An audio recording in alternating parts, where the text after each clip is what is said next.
Okay, this is my demonstration video for my final project of the MAP module. This is it. I call it the sequencer for reasons you'll understand shortly. And what it is it's a multi-effects unit for live performance. So the setup I've got right now is I've got Ableton Live running on the laptop, and I've got audio going out through Bella and then to the speaker, which is what you're going to hear. But it's also sending a MIDI clock signal over USB. So what I have here is 8 different effects in the multi-effects unit. So I can press any one of these buttons to select the effects that I want to edit. And we can see that the color of these faders is going to change to indicate the effects that we're currently editing. So right now I'm editing this one, and if we just press anywhere here, we can set the value of the 3 parameters. So we've got 3 parameters to control how each effect works, and the audio is being processed through each effect in series, so up through the chain like so. So without further ado, first of all, actually let's hear the sound coming from Ableton as a dry signal. So this is without any of the effects applied. Whoops.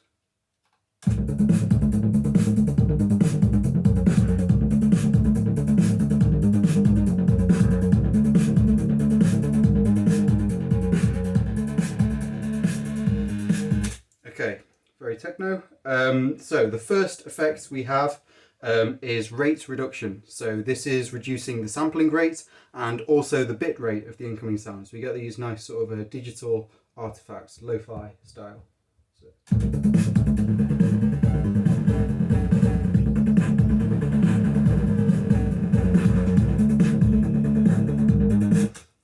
So the next one we have is a ring modulation or amplitude modulation. So we've got an oscillator running at audio rate frequency, and that's going to modulate the the amplitude of the sound, the incoming signal.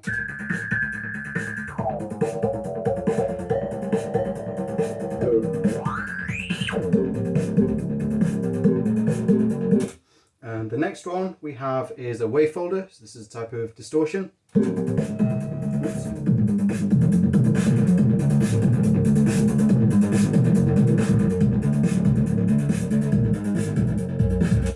And the one afterwards is a phaser using an all-pass filter.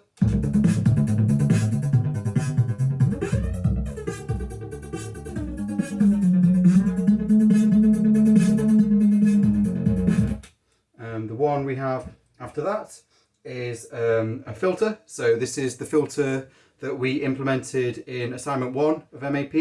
I've kind of reused and changed the code slightly here, but it's the same thing, Moog modeled multi-mode filter.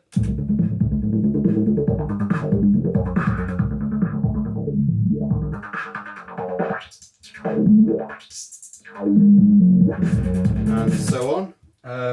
Next one we have is a wah effect. So this is applying an envelope follower to the amplitude of the signal, and then it's using that to modulate the cutoff frequency of a low-pass filter.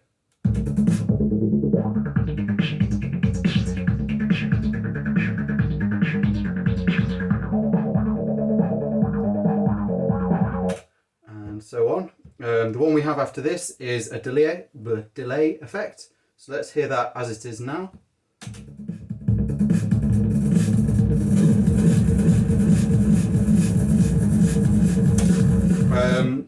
So the problem with the delay effect as it is right now is that the delay time is not in time with the original sound source, right? There's no sort of a coherence between the timing of the delays.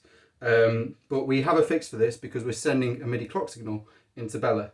So the way that the MIDI clock signal works is that it's just a series of impulses. So we can't just take the BPM as a number or the interval between steps or anything like that. We actually have to calibrate it. So the way this works is basically if you press and hold this button for a while, it's going to measure the average interval between each clock signal while you're holding that down. And when you release your finger, it's going to apply that to set the kind of interval that we're going to base the delay time on. So I can apply that now, and once I've done that, so this delay time, so this is controlling the delay time, this will be 1/16 of a bar, 1/8 of a bar, 3/16, quarter, and so on, right? So it's just integer multiples of 1/16 So yeah, let's see that in action. Just holding that, let go.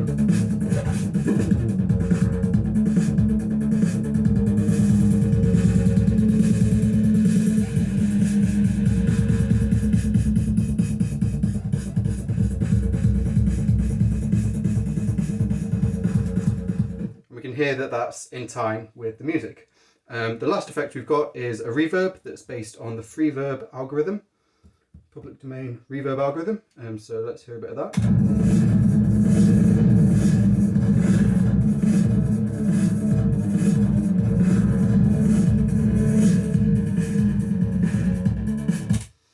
So that's the 8 effects we've got and how we can edit them. But that's just one half of the interface here. What we've also got is 16 scenes, right? So basically what a scene is it's a collection of parameter values. So for each of the effects, we've got 3 parameters, and a scene will basically amalgamate each of these values into like a kind of preset or a patch. And what we can do here is automatically, or instantly I should say, switch between the different scenes. So we could have something like this, and then here we're going to have some reverb, and then here we're going to have some rate reduction and maybe some distortion. And let's see how that sounds.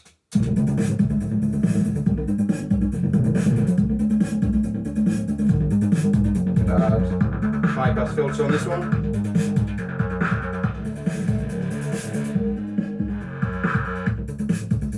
And so on. So that's quite fun to sort of jam around with. But what we have up here is a 16-step sequencer. So basically each step in the sequencer corresponds to one of these scenes. So I could set it here, and then as it plays through the sequence, it's going to change the scene automatically. And the sequencer is actually started and stopped by the MIDI clock signal as well, and it's in time with each MIDI clock signal.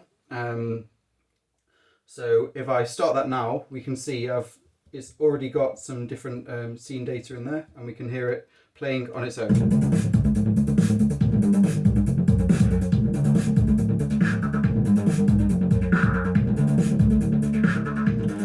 You might have seen just there, I just pressed the scene button and that's actually recorded it into the sequence. So we can live record what we play on the scene selector down here into the sequencer.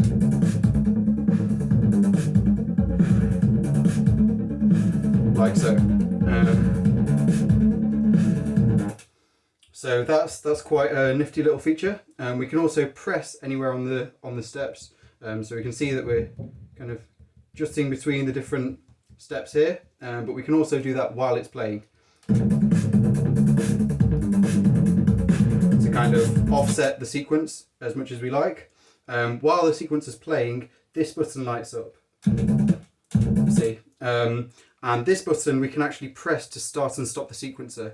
And what's different about this compared to starting and stopping it on Ableton using my computer is that I might want the sound source to continue playing, so it's still sending out MIDI clock signals, but I don't want the sequencer to be playing. So I can, edit the effects and hear how that's affecting the sound without necessarily having the sequencer constantly playing.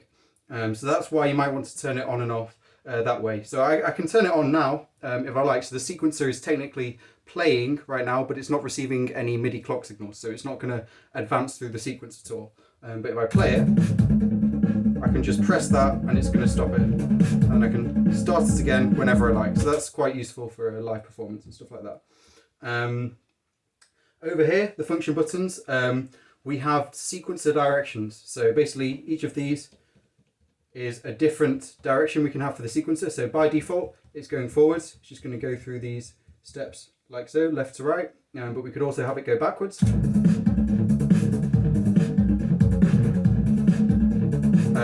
We could have it go pendulum style, so it's going to go forwards and then backwards and then forwards and then backwards and so on.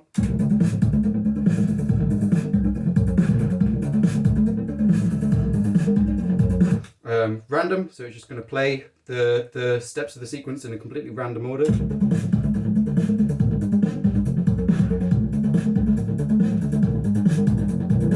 What else do we have? We have downwards, upwards, And finally, clockwise and anti-clockwise. So it's going to go in a spiral, basically.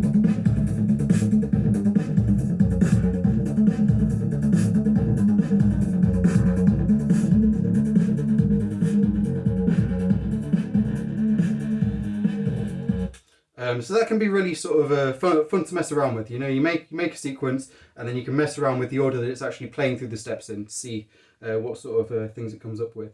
And we've also got some tools up here for experimenting with the sequences. So over here on the left, we have the 4 randomization buttons. So the first one is going to randomize the parameters in a single effect. So if I press this, it's going to randomize the parameters here.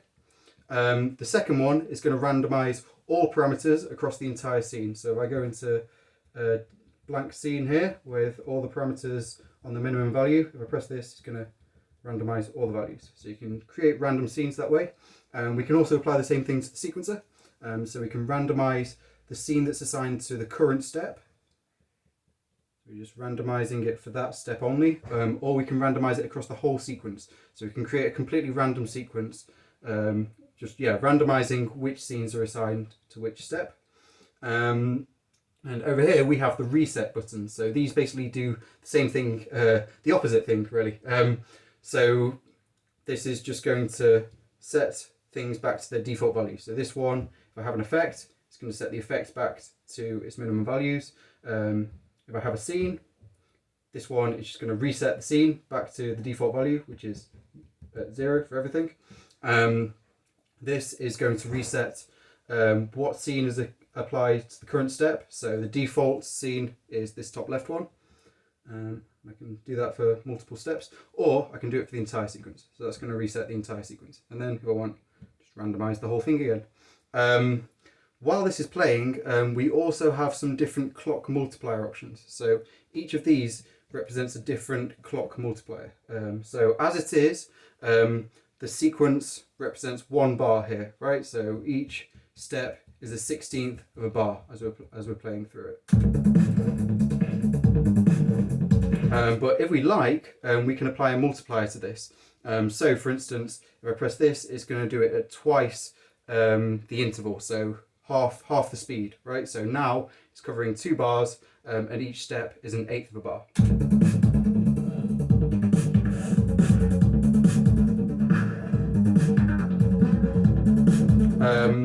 And we basically have this multiplier continuing as integer multiples of that. So that's going to take up, so that here each step is going to be a 16th note. Here each step is going to be an 1/8 note. Here it's going to be 3 16th notes, quarter note, and so on.